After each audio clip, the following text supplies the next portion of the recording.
Hello friends, എല്ലാവർക്കും നമസ്കാരം. നിങ്ങളേവരും കാത്തിരിക്കുന്ന രേവതിയുടെയും സച്ചിയുടെയും നാളത്തെ വിശേഷത്തിലേക്ക് എല്ലാ കൂട്ടുകാർക്കും സ്വാഗതം. എല്ലാവർക്കും നല്ലൊരു രാത്രി നേർന്നുകൊണ്ട് നമുക്ക് നാളത്തെ വിശേഷത്തിലേക്ക് കിടക്കാം. ലൈക്ക് ചെയ്യാനും ഹൈപ്പ് ചെയ്യാനൊന്നും മറക്കരുത് കേട്ടോ. ഇപ്പൊ പറഞ്ഞു ബോറാക്കുന്നില്ല, നേരെ വിശേഷത്തിലേക്ക് തന്നെ പോവുകയാണ്. നമ്മുടെ സച്ചിയുടെ കാറ് പിടിച്ചിട്ടിരിക്കുകയാണ് പോലീസ് സ്റ്റേഷനിൽ. നമ്മുടെ സച്ചിക്ക് ഒന്നും ചെയ്യാൻ പറ്റുന്നില്ല. രേവതി വന്നു. രേവതി മാന്യമായിട്ട് സംസാരിച്ചു നോക്കാമെന്നൊക്കെ ഓർത്തു. പക്ഷെ എന്ത് ചെയ്യാനാണ്, സച്ചി രേവതിനെ അകത്തേക്ക് കയറ്റി വിടുന്നില്ല, രേവതി സച്ചിനെ അകത്തേക്ക് കയറ്റി വിടുന്നില്ല. ലാസ്റ്റ് ഇനിയിപ്പോൾ നാളെയാണ് SI വരത്തുള്ളൂ. SIയെ കണ്ട് സംസാരിച്ച് വേണം ഈ ഒരു വണ്ടി ഇറക്കാനായിട്ട്. അപ്പം അതിനുള്ള തത്രപ്പാടിലായിരുന്നു. അപ്പം ഇതിനിടയിലാണ് നമ്മുടെ അരുൺ ആ ഒരു സത്യം അറിയുന്നത്. പോലീസുകാരുടെ കയ്യിൽ നിന്ന്, കോൺസ്റ്റബിളിന്റെ കയ്യിൽ നിന്ന് വണ്ടിക്ക് ബ്രേക്ക് ഇല്ലായിരുന്നു. അപ്പം സച്ചി അറിഞ്ഞുകൊണ്ടല്ല ഇത് ചെയ്തത്. പക്ഷേ നമ്മുടെ അരുൺ പറയാണ് കേട്ടോ, ആ പോലീസുകാരനോട് പറയാണ്, നമ്മൾ ഒരിക്കലും ഇത് വെളിയിൽ പറയാൻ പാടില്ല. നമ്മൾ പറയേണ്ടത് എന്താണ്, ആ വണ്ടിക്ക് ബ്രേക്ക് ഉണ്ടായിരുന്നു, മെക്കാനിക്ക് വന്നെന്നോ അത് മെക്കാനിക്ക് നന്നാക്കിയെന്നോ ഒന്നും നമുക്ക് പറയാൻ നിൽക്കരുതെന്ന് പറഞ്ഞപ്പോഴത്തേക്കും, അയ്യോ സാറേ അത് മോശമല്ലേ, കാരണം ആ പയ്യൻ ആവുന്ന തരത്തിൽ സാറിനോട് പറഞ്ഞല്ലേ എന്ന് പറയുമ്പോൾ, തന്നോടല്ലേടോ പറഞ്ഞത് അത് പറയണ്ടെന്ന് പറഞ്ഞാൽ പറയണ്ട, അത്ര തന്നെ, അല്ലാതെ വേറൊന്നും ചെയ്യാനില്ല ഇതിൽ. ഇനിയിപ്പം നമ്മൾ തെറ്റുകാരാകും. ലാസ്റ്റ് നമുക്കായിരിക്കും എങ്ങോട്ടേലും പ്രമോഷനല്ല ട്രാൻസ്ഫറോ വല്ലതും കിട്ടുന്നത്. ഏത് ഊടാമിലേക്കാണ് പോകുന്നതെന്ന് ദൈവം തമ്പുരാനെ അറിയത്തുള്ളൂ. അതുകൊണ്ട് തന്നെ അവൻ ഒരു പരാതി എഴുതി കൊടുത്താൽ വലിയ പ്രശ്നമായി പോകും. താനാ വണ്ടി എടുത്ത് ഓടിച്ചോണ്ട് വന്നതും. അപ്പം തനിക്കും പ്രശ്നമാണെന്ന് പറഞ്ഞപ്പോഴത്തേക്ക് ഈ പോലീസുകാരനൊരു പേടി വന്നു കേട്ടോ. കാരണം ഇനിയിപ്പം ഈ ട്രാൻസ്ഫറായിട്ട് വേറെ സ്ഥലത്ത് പോവുക, പണിഷ്മെന്റ് ട്രാൻസ്ഫർ കിട്ടുക എന്നൊക്കെ പറഞ്ഞു കഴിഞ്ഞിട്ടുണ്ടെങ്കിൽ ഇവർക്കും വലിയ ബുദ്ധിമുട്ടുള്ള കാര്യമാണല്ലോ. അപ്പോൾ ഈ പോലീസുകാരൻ നമ്മുടെ അരുൺ പറയുന്നത് പോലെ തന്നെ കേൾക്കാം എന്ന് വെച്ച് അരുണിനോട് പറഞ്ഞു, എന്നാൽ പിന്നെ സാറ് പറയുന്ന പോലെ തന്നെ ചെയ്യാം, അല്ലാതെ ഇപ്പം എന്ത് ചെയ്യാനാ എന്ന് പറഞ്ഞു. അപ്പം അരുൺ അങ്ങ് കയറി പോയപ്പോഴത്തേക്കും നിരപരാധിയായ ഒരുത്തനെ കൂടി ഇനിയിപ്പം അപരാധിയാക്കാൻ പോവുകയാണല്ലോ എൻ്റെ ദൈവമേ എന്ന് പറഞ്ഞാൽ പോലീസുകാരനും അവിടെ നിൽപ്പുണ്ട്. ഈ സമയത്താണ് രേവതിയും സച്ചിയും ഭയങ്കര സങ്കടത്തോടു കൂടിയാണ് കേട്ടോ എങ്ങോട്ടേക്ക് പോകുന്നത്, വീട്ടിലേക്ക് പോയത്. സച്ചിക്ക് ഭയങ്കര സങ്കടം. സച്ചി രേവതിയുടെ സ്കൂട്ടി കൊണ്ടാണ് രേവതി സച്ചിയായിട്ട് ചന്ദ്രോദയത്തിൽ ചെല്ലുന്നത്. ചന്ദ്രോദയത്തിൽ ചെന്ന് കഴിയുമ്പോഴത്തേക്കും ഈ വിവരം ഭയങ്കര വിഷമത്തോടു കൂടി വരുന്നപ്പോഴത്തേക്കും രവീന്ദ്രൻ ചോദിച്ചു, എന്താടാ നിനക്ക് പറ്റിയത് എന്നിങ്ങനെ ചോദിച്ചു കേട്ടോ.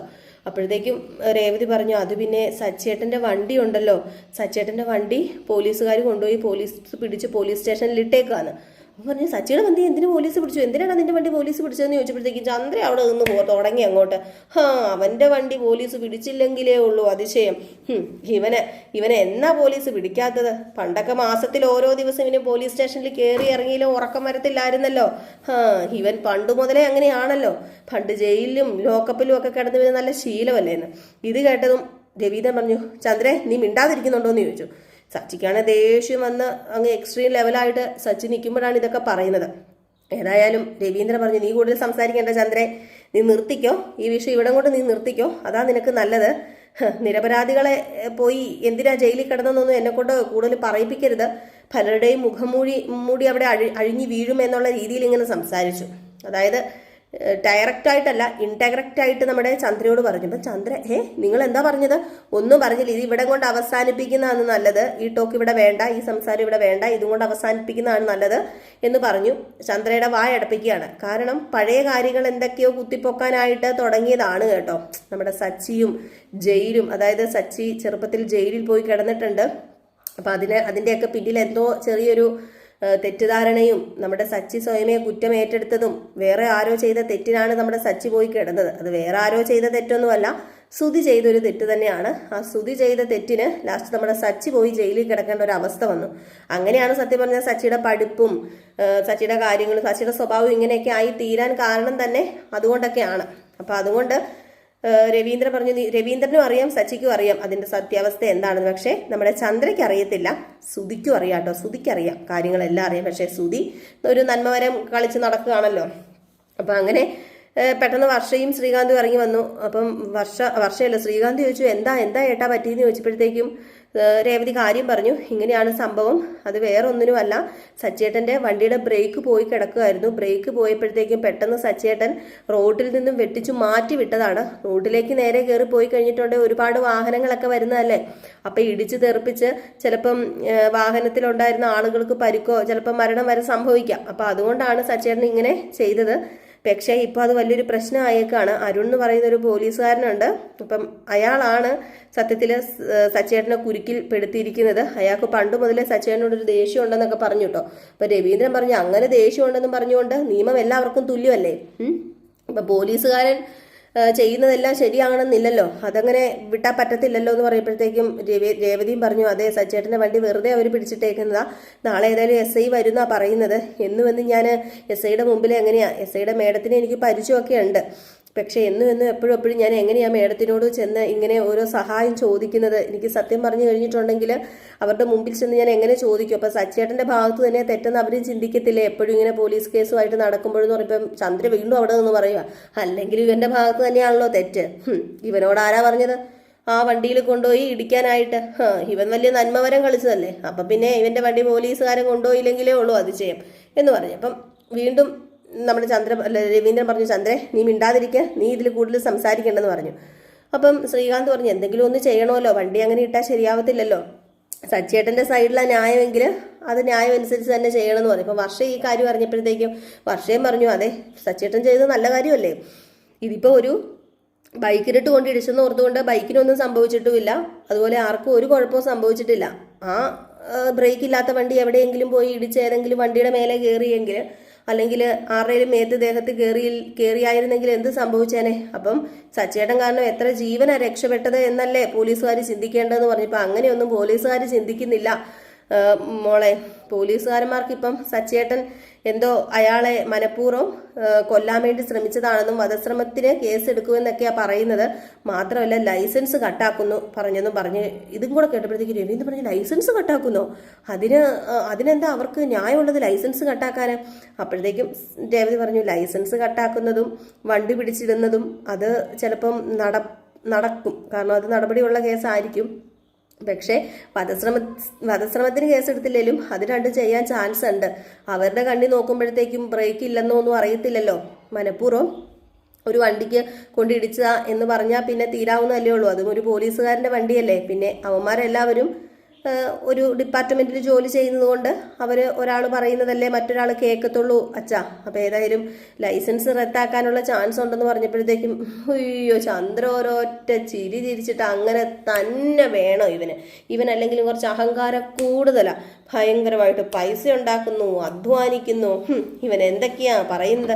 എടാ നിന്റെ അഹങ്കാരത്തിന് കിട്ടുക, നിന്റെ ഭാര്യയ്ക്കോ എന്തൊരു അഹങ്കാരമായിരുന്നു അവൾക്ക്. അവളുടെ ഭർത്താവ് അങ്ങോട്ട് പോയി സമ്പാദിച്ചുകൊണ്ട് വരുന്നു എന്നും പറഞ്ഞ് ഒരു കുടുക്കയും ഉണ്ടാക്കി അതിനകത്ത് പൈസയും ഇട്ട് മേളിൽ റൂം കെട്ടാനും ഇട്ട്.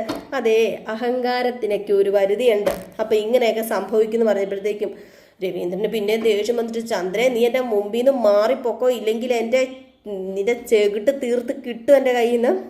എങ്ങനെയെങ്കിലും വണ്ടി ഇറക്കാൻ നോക്കുമ്പോഴത്തേക്ക് നീ എന്ത് വർത്താനം അടി പറഞ്ഞുണ്ടാക്കുന്നതെന്ന് ചോദിച്ചോണ്ട്. അപ്പോൾ സുധി പറഞ്ഞു അല്ല ഞാനൊരു കാര്യം പറയട്ടെ സച്ചി, നീ മനഃപൂർവ്വം ഇനി അയാളെ കൊണ്ട് ഇടിപ്പിക്കാൻ ശ്രമിച്ചതാണോ? എനിക്കൊരു സംശയമുണ്ട്. അല്ല അന്നും ഇയാൾ തന്നെയല്ലേ എന്നെ പൊക്കിക്കൊണ്ട് പോയത്? ഞാൻ ഓർക്കുന്നു അന്നും സച്ചി നിന്നെ കണ്ടപ്പം അയാൾക്ക് ഭയങ്കരമായിട്ടൊരു ദേഷ്യവും ഒക്കെ ഉണ്ടായിരുന്നു. നിങ്ങൾക്കിടയിൽ എന്തോ പ്രശ്നമുണ്ടെന്നറിയാം. അതുകൊണ്ട് സച്ചി നീ മനഃപൂർവ്വം ചെയ്തതല്ലേ, മനഃപൂർവ്വം തന്നെ അയാളെ കൊല്ലാൻ നോക്കിയതാണെന്ന് എനിക്ക് തോന്നുന്നു പറയുമ്പോഴത്തേക്ക് സച്ചി ദേ മിണ്ടാതിരുന്നില്ലെങ്കിലും ഉണ്ടല്ലോ എന്ന് പറഞ്ഞുകൊണ്ട് അങ്ങ് അടിക്കാൻ ചെല്ലാൻ തുടങ്ങിയപ്പോഴത്തേക്കും പെട്ടെന്ന് സുധി അങ്ങ് വഴുതി മാറി കേട്ടോ. ഇല്ലെങ്കിൽ ഒരെണ്ണം ജഗടത്തിനിട്ട് നല്ലത് കിട്ടിയാനെ നമ്മുടെ സുധിക്ക്. ഏതായാലും ഈ സമയത്ത് ചന്ദ്ര അങ്ങ് മാറിപ്പോയി. അപ്പം എന്തെങ്കിലും ഒരു വഴി ഉണ്ടാക്കണമല്ലോ. മാത്രമല്ല എങ്ങനെ ബ്രേക്ക് നഷ്ടപ്പെട്ടു? ഒരിക്കലും ആ വണ്ടിയുടെ ബ്രേക്ക് നഷ്ടപ്പെടില്ല. സച്ചി പറയുന്നുണ്ട് ഒരിക്കലും ആ വണ്ടിയുടെ ബ്രേക്ക് നഷ്ടപ്പെടത്തില്ല. ഞാൻ എന്നും ചെക്ക് ചെയ്തിട്ട് തന്നെയാണ് വണ്ടി കൊണ്ടുപോകുന്നത്, എല്ലാ ആഴ്ചയും ചെക്ക് ചെയ്യാറുള്ളതാണ്, അങ്ങനെയൊന്നും ബ്രേക്ക് പോകത്തില്ല എന്നിങ്ങനെ പറഞ്ഞപ്പോഴത്തേക്കും രേവതി പറഞ്ഞു പിന്നെ എങ്ങനെയാണ് സച്ചേട്ടാ ബ്രേക്ക് പോകുന്നത്? അതിലെനിക്ക് ചെറിയ സംശയങ്ങളൊക്കെ ഉണ്ട്. ഇത് മനഃപൂർവ്വം ആരെങ്കിലും ബ്രേക്ക് കളഞ്ഞതാണെങ്കിലോ എന്ന്. അപ്പോഴത്തേക്കും ശ്രീകാന്തും ചോദിച്ചു അതെന്തിനാ സച്ചേട്ടൻ്റെ വണ്ടിയുടെ ബ്രേക്ക് ആരെങ്കിലും മനഃപൂർവ്വം കളയുന്നത്? അതും വീട്ടിൽ കിടന്ന വണ്ടിയുടെ ബ്രേക്ക് ഈ വീട്ടിലുള്ളവർ തന്നെ. ഈ വീട്ടിലുള്ളവർക്കും എന്നോട് ദേഷ്യവും വൈരാഗ്യമൊക്കെ ഉണ്ടല്ലോ, ഞാൻ കാരണമാണല്ലോ ഇപ്പം ഇവിടെ നിന്ന് ഒരു മരുമകൾ ഇറങ്ങിപ്പോയിരിക്കുന്നതെന്നാണല്ലോ പറയുന്നത്. എടാ സുധി നീ അങ്ങാണമാണോടാ ഇനി ചെയ്തെന്ന് ചോദിച്ചപ്പോൾ ഞാനോ ഞാനൊന്നും ബ്രേക്കൊന്നും ഊരിയിട്ടിട്ടൊന്നുമില്ല, വണ്ടിയുടെ ബ്രേക്ക് എവിടെ ഇരിക്കുന്നതെന്ന് പോലും എനിക്ക് അറിയത്തില്ലെന്ന് നമ്മുടെ സുധി. ഏതായാലും ആരാണെങ്കിലും നല്ല മുട്ടൻ പണി ഞാൻ കൊടുക്കും, ഇതാരാണെന്ന് കണ്ടുപിടിച്ചിട്ടേ ഉള്ളൂ എന്ന് നമ്മുടെ സച്ചി തീരുമാനിക്കുന്നുണ്ട്. ഏതായാലും രേവതി മുൻകൈ എടുത്ത് ഇനിയിപ്പോൾ എന്തെങ്കിലും ഒന്ന് ചെയ്യണം, രേവതിക്ക് വണ്ടി ഒന്ന് പുറത്തിറക്കണമല്ലോ. അപ്പോൾ രേവതിയും സച്ചിയും തന്നെ മുൻകൈ എടുത്ത് എന്തോ ചെയ്യാനൊക്കെ പ്ലാനൊക്കെ ഇടുന്നുണ്ട്. നമ്മുടെ രേവതി മിക്കവാറും സച്ചിയും ആ മെക്കാനിക്കൽ ഉണ്ടല്ലോ, മെക്കാനിക്കല് സച്ചിയോട് പറയുമായിരിക്കും വണ്ടിയുടെ ബ്രേക്ക് ഇങ്ങനെ ലൂസായി കിടക്കുമായിരുന്നു, ആരോ അഴിച്ചു വിട്ടേക്കുമായിരുന്നു, സച്ചി നിന്റെ വണ്ടി ആയിരുന്നല്ലോ, ഞാൻ അവിടെ വെച്ച് കണ്ടായിരുന്നു, പോലീസ് സ്റ്റേഷനിൽ വെച്ച് കണ്ടായിരുന്നു എന്ന് മിക്കവാറും മെക്കാനിക്കൽ തന്നെ പറയും. അങ്ങനെയാണെങ്കിൽ മെക്കാനിക്കൽ നേരെ പോലീസ് സ്റ്റേഷനിൽ ചെന്ന് പറയുകയാണെങ്കിൽ തീരാവുന്ന പ്രശ്നം മാത്രമേ ഉള്ളൂ ഇത്. അപ്പോൾ അങ്ങനെ തന്നെയാണ്. അപ്പോൾ എല്ലാവരും കാത്തിരിക്കുക കേട്ടോ. അപ്പോൾ ഇന്നലെ നമ്മൾ പറഞ്ഞ കഥ എന്ന് പറഞ്ഞാൽ തമിഴ് ബേസ് ചെയ്താണ് നമ്മൾ കഥ പറയുന്നത്. അപ്പം ഇടയ്ക്ക് ചിലപ്പം അങ്ങോട്ടും ഇങ്ങോട്ടും വ്യത്യാസമൊക്കെ വരും കേട്ടോ.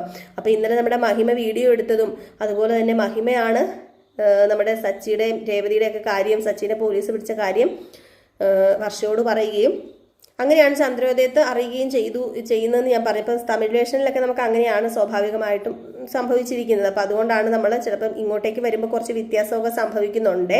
അപ്പം നാളത്തെ കഥ ഇതാണ്. അപ്പോൾ എല്ലാവരും കാത്തിരിക്കുക. അടിപൊളി വിശേഷത്തിനായിട്ട് രാവിലെ ഫുൾ വിശേഷവും നമ്മൾ ഇടുന്നുണ്ട്, വൈകിട്ട് പ്രമോ വിശേഷവും ഇടുന്നുണ്ട്. ലൈക്ക് ചെയ്യാനും ഹൈപ്പ് ചെയ്യാനൊന്നും മറക്കരുത്. അപ്പം Tata bye bye, next video ആയിട്ട് കാണാമേ.